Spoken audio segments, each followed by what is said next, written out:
Hello les gars et bienvenue dans cette nouvelle vidéo. Une nouvelle vidéo un petit peu particulière car cette fois-ci je vous emmène pas dans une morning routine qu'on a déjà vu 400 fois sur ma page, mais dans une petite night routine. Il est 16h45, là je pars de chez Desordres, on est vendredi. Ça a été une longue semaine, il fait encore très chaud, on ferme dans une semaine les gars. Donc my god, je peux pas mentir, j'ai un peu hâte de prendre une pause, comme je répète déjà depuis plusieurs fois dans ces vidéos. Mais là vraiment j'ai plus hâte. Du coup là ce soir je vais vous prendre avec moi, mais surtout je vais vous expliquer un petit peu la suite de la série Ouvrir son coffee shop. Si je ne cale pas évidemment. Là ce soir j'ai envie de me faire un petit dîner un peu healthy. J'ai envie de me faire un tartare de thon, mais vous voyez un peu genre petit carré de thon avec un peu de mangue, avec de la menthe. Je sais pas, j'ai trop envie d'un truc comme ça. Donc on va aller faire des petites courses et alors je dois absolument me racheter des produits chez Midi Market parce que j'en ai plus beaucoup et j'aime bien genre vraiment finir les pots avant de me racheter des trucs parce que sinon je trouve que t'as toujours 400 000 choses. Donc voilà, là je vais aller acheter mes petits produits basiques que vous connaissez bien. Vous allez venir avec moi et en plus je vais vous raconter la suite de notre histoire. Comment nous avons ouvert Desordres.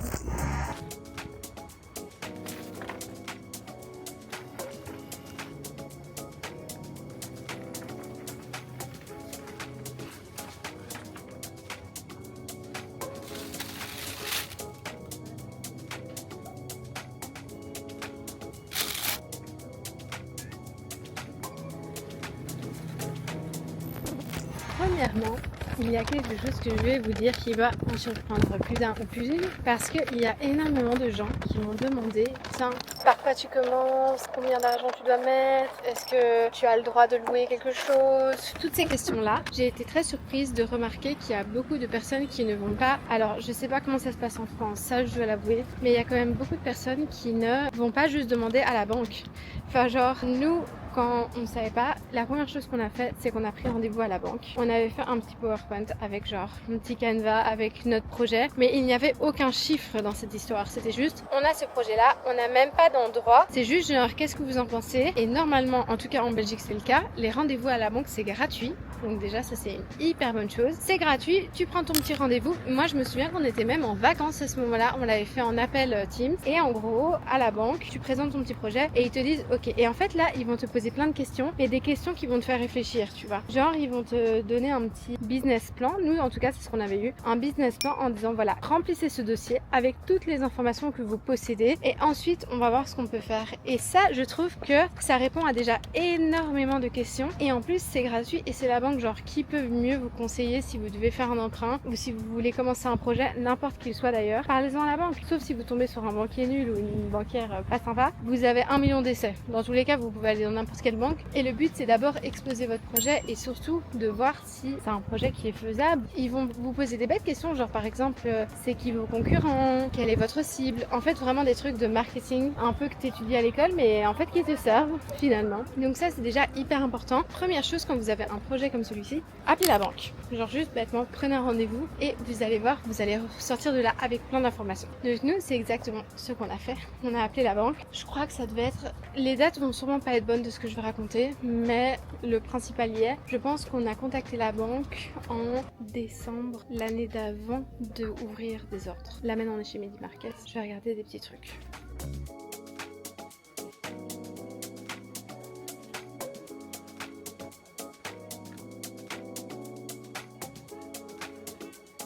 Je pense que je vais tester cette crème de nuit parce que je n'en ai plus. J'en ai pas de cette marque mais j'ai plus ma crème de nuit, la neige qui est finie. Donc je vais prendre ça et je pense que je vais tester le petit sérum anti-tache. Peut-être la triple collagène crème.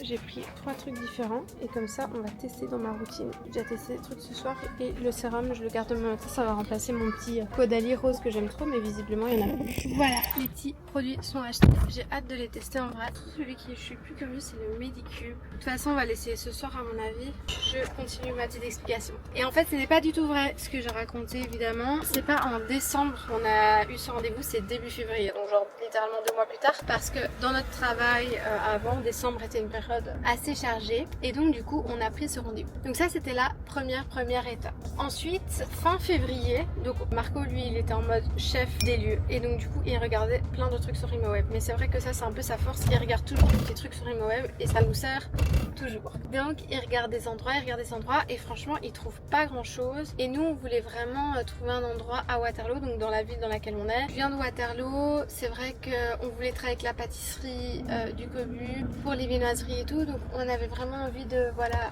au début être pas trop loin, on avait envie de s'installer sur Waterloo et donc du coup on cherchait dans les alentours, donc on cherche, on trouve pas grand chose et tout, enfin c'est plutôt Marco qui cherche sur cette partie là et finalement on part à Paris, je me souviens fin février, et quand on est à Paris on trouve l'endroit, le bâtiment, et en fait le bâtiment c'est un bâtiment avec plusieurs appartements au-dessus et en bas c'était un night shop avant, et avant c'était un autre restaurant marocain je pense, je sais plus ce que c'était, mais donc voilà. Et là en fait le lieu était vide et donc on appelle et il nous dit très bien vous pouvez venir lundi, donc ça va quand même assez vite. Lundi on va visiter le lieu et en fait je pense, allez après bon c'était vraiment il y a déjà 1 an et demi, mais je pense qu'on est tous les deux là en mode c'est le lieu idéal, il est top, il est grand, il y a bien de l'espace, on peut mettre les tables, enfin là on n'avait pas du tout encore l'idée de l'architecture en tête, mais on était en mode cet endroit est trop stylé. Et ce que j'aimais bien aussi c'est que c'était sur un coin, ça c'est quand même super chouette parce que du coup t'es sur le coin d'une rue, donc il y a une bonne visibilité et donc voilà on voit le lieu et tout, on est là, c'est trop bien,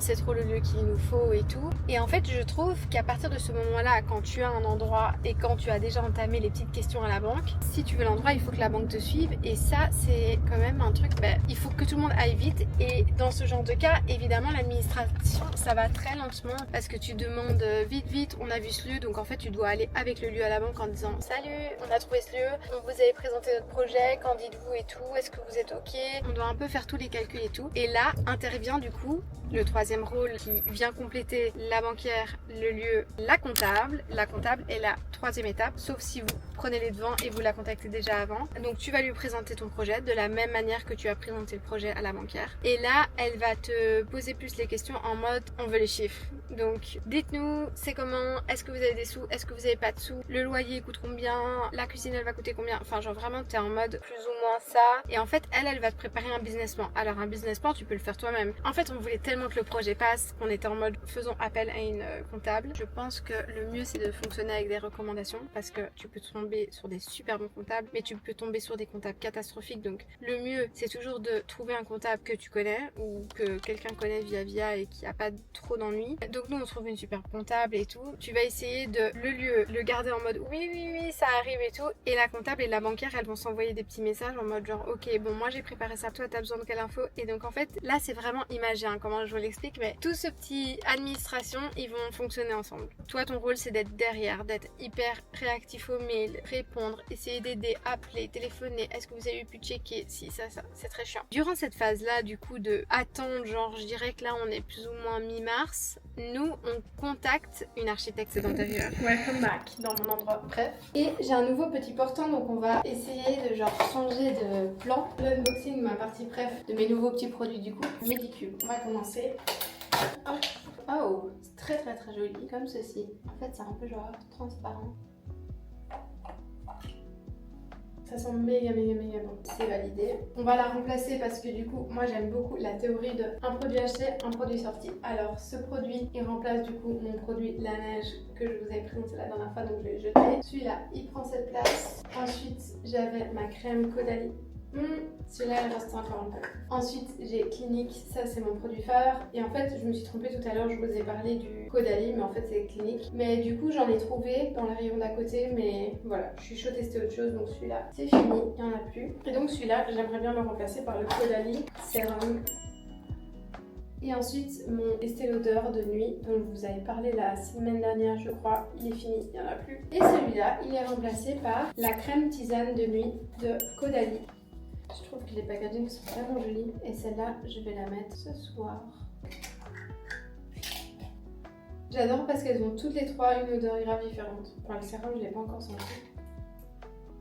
Ouais, toutes les trois une odeur différente. Quoique les deux premiers se ressemblent quand même vachement. Voilà, donc ça c'est pour les petits trucs. Maintenant, je vais ranger ça, je vais jeter ça, je vais aller prendre ma douche et on va continuer sur le thème de l'architecture qui est un sujet. Je vais faire mes cheveux aussi également.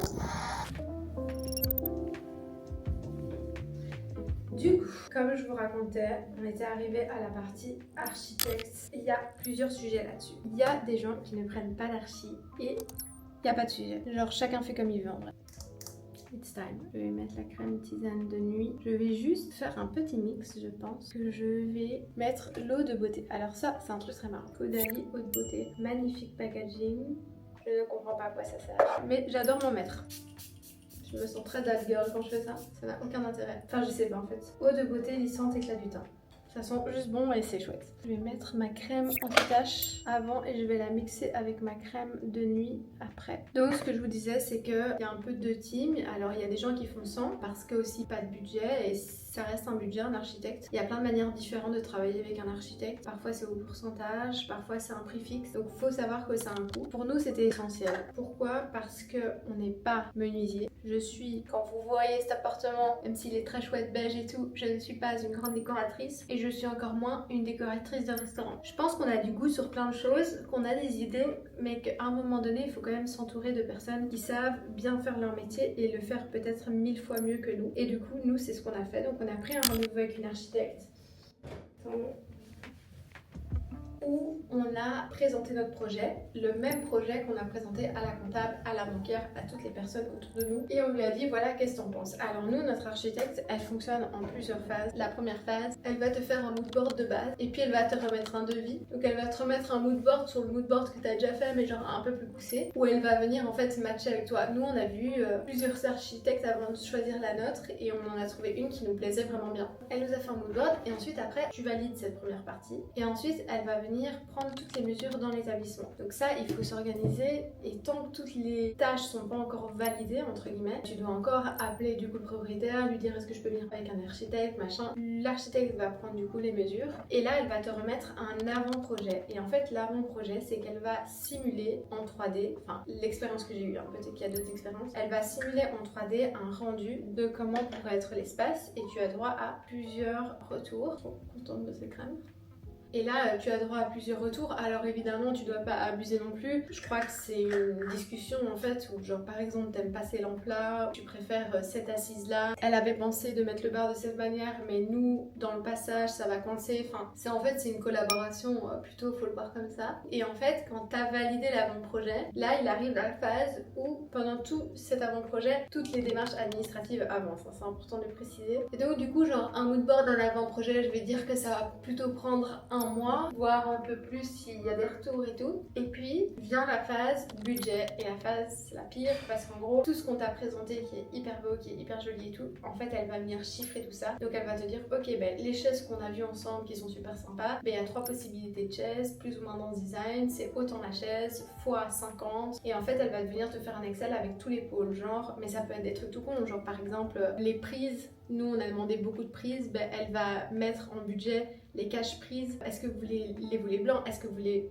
voulez noirs? Si vous les voulez noirs, ça coûte un petit peu plus cher que les blancs. Et donc en fait c'est tout des trucs comme ça qu'elle va essayer de faire au mieux pour avoir un truc le plus précis possible. Et en fait ce budget là va aussi servir dans tout le parcours banquier si vous faites un emprunt pour aussi justement apporter de la plus-value avec ce dossier où tu viens et tu dis ok ben là ça va coûter autant, on a besoin du coup de autant. Donc ça c'est vraiment une grosse partie. Ensuite elles, pendant que nous on valide la partie budget, elles vont aller chercher les entrepreneurs. Alors là t'as plein d'entrepreneurs différents, t'as l'électricien, t'as le menuisier, le chef de chantier, enfin t'as un peu de tout. Et là en fait le but c'est de trouver des gens. Moi j'ai eu qu'une seule expérience donc de nouveau je peux pas dire, mais je pense que trouver des gens qui s'entendent déjà bien entre eux et qui se connaissent plus ou moins du métier, ça facilite de ouf parce que là en l'occurrence notre menuisier et notre entrepreneur général se connaissaient et donc du coup ben, ça facilite hyper fort parce que il peut attendre du coup le menuisier, ah ok, attends on va pas casser à cet endroit là parce qu'il doit d'abord venir prendre les mesures pour son bois. Vous avez compris, c'est mieux qu'ils s'entendent bien, sinon c'est la merde. Genre apparemment moi j'ai déjà entendu des histoires que si les corps de métier ne s'entendent pas entre eux, ils se font la guerre à travers ton chantier que tu payes, donc c'est trop chiant. Et donc du coup pendant toute cette période là, nous évidemment ben, on avait eu un accord de la banque, donc on a pu acter avec le propriétaire qu'on pouvait prendre le lieu.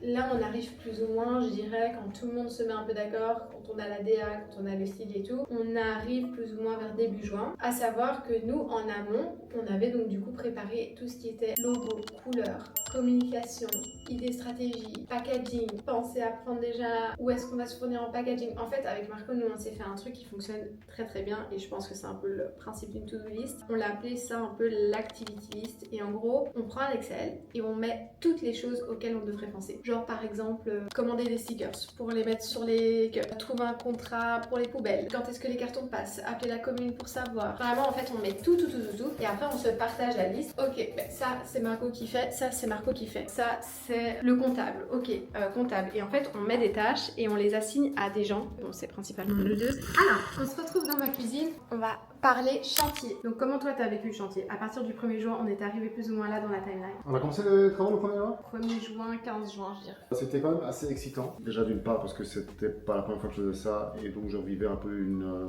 excitation. Une excitation que j'avais déjà vécu 6 mois avant en fait. Comment ça se passe en suivi de chantier? Il y a 3 phases. T'as la première phase qui est un peu... t'es juste un peu dans l'attente parce qu'ils démolissent, tu vois un peu tout le bâtiment dégradé, tu te dis putain mais comment ils vont avancer, comment ils vont faire. À savoir que nous on a démoli une partie nous-mêmes. Ouais. C'était un pôle, en fait aussi ça c'est ce que j'ai oublié de dire, il y a la partie budget par exemple pour tout ce qu'on va acheter dans le bâtiment, des ordres, des chaises, des tables, des trucs, mais il y a aussi la partie budget sur on va casser ce mur, ça va coûter autant, on va mettre du carrelage, ça va coûter autant, enfin j'invente mais il y a un peu plein de pôles et nous il y avait un pôle démolition qui coûtait quand même des sous, où en fait pendant 2 jours, les ouvriers vont venir avec un conteneur, ils vont casser, s'il faut casser. 2 jours, t'es gentil. Oui, je suis gentille. Et par exemple, c'est un pôle que tu peux décider de prendre à ta charge, mais du coup, c'est toi qui dois tout péter, quoi. Ouais, et étant donné que moi je travaillais pas, ben, on s'est dit on va économiser un peu des petits sous et je vais faire moi-même. Et j'avais pas du tout mesuré l'ampleur du bazar parce que genre 4 jours j'étais occupé et... Ouais, c'est vrai que toi t'as fait beaucoup tout seul aussi. Hein, ouais, j'ai beaucoup pété tout seul, que ce soit à la cave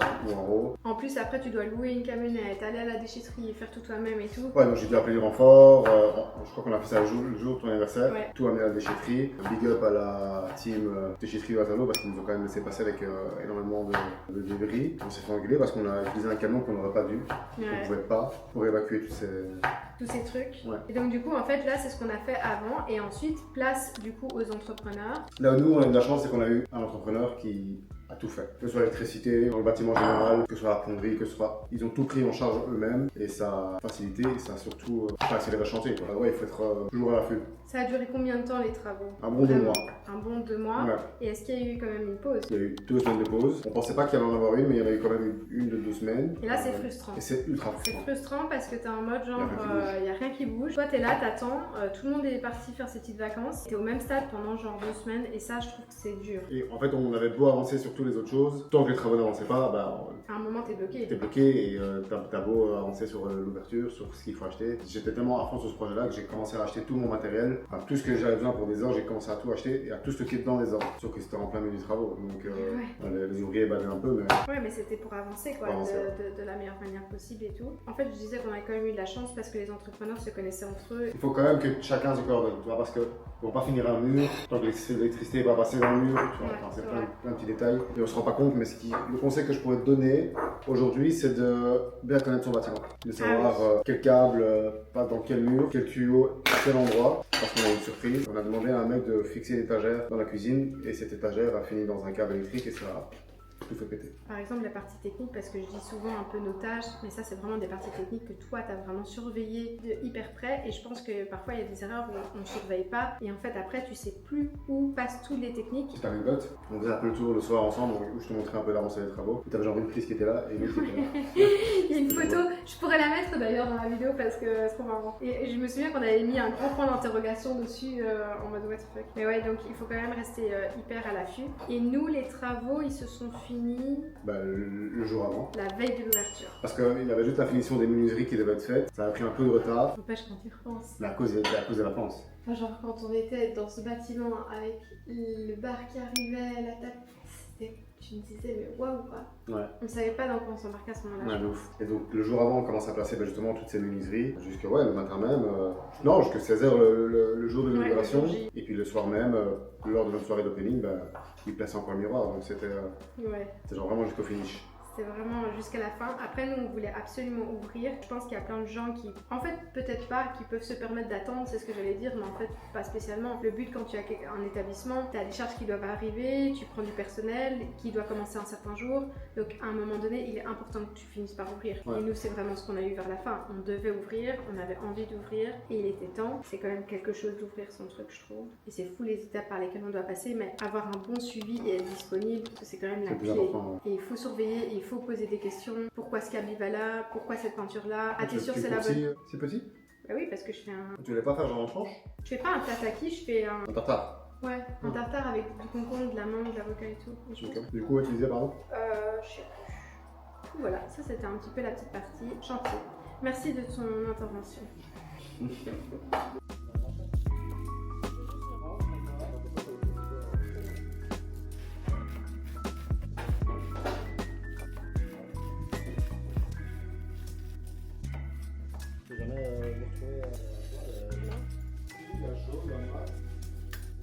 Je coupe la mangue mais n'importe quoi.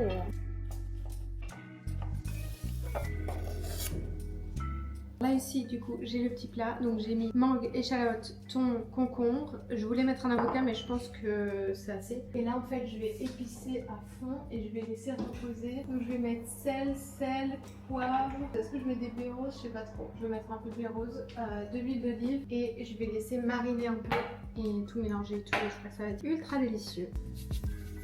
Il faut y aller sur les épices. Hein.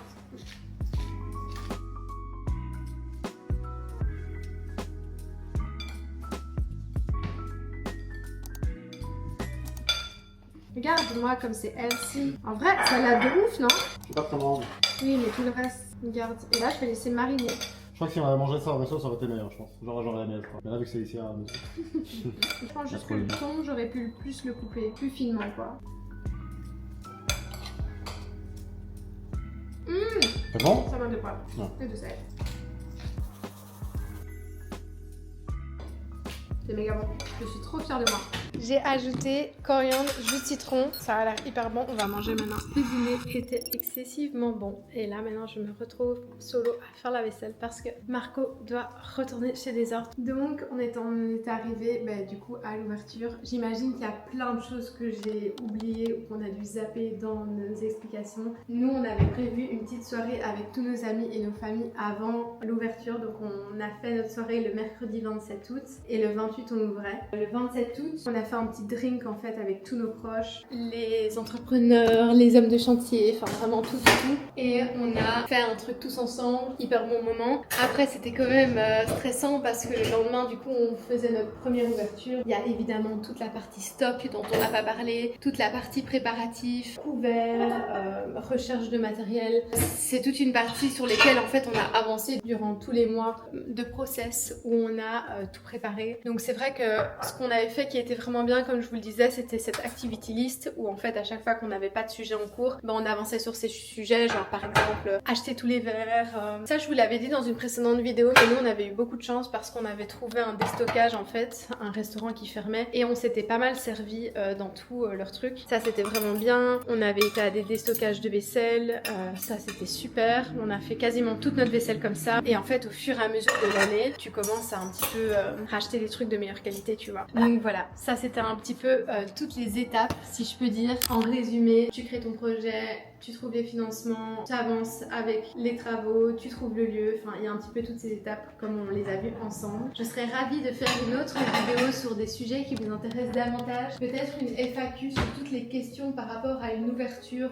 tout comment ouvrir. On pourrait partir sur tellement de sujets différents, que ce soit la DA, la stratégie de com, plein de trucs qu'on a vus, les réunions qu'on a eues, enfin il y a vraiment eu plein de trucs. Donc voilà, ça c'est notre petite night routine EVS, petit talk. Là on va se poser, demain c'est le week-end. C'est notre avant-dernier week-end, donc on est chez les Ordes tout le week-end, tous les deux, avec nos équipes évidemment. J'espère que ce petit vlog, suite de cette série, vous aura plu. N'hésitez pas à me laisser des petits commentaires, à vous abonner à ma chaîne, c'est vraiment super utile pour le référencement. Surtout, ça me fait extrêmement plaisir, je lis tous vos commentaires et c'est toujours trop chouette de les lire. N'hésitez pas à me suivre sur ma page, Margot avec 2X du Cobu sur Insta et sur TikTok, je poste plein de trucs. Et on se retrouve pour la prochaine vidéo qui je pense sera un weekly vlog. Donc voilà, je vous fais plein de gros bisous, merci beaucoup de nous suivre et à bientôt, ciao.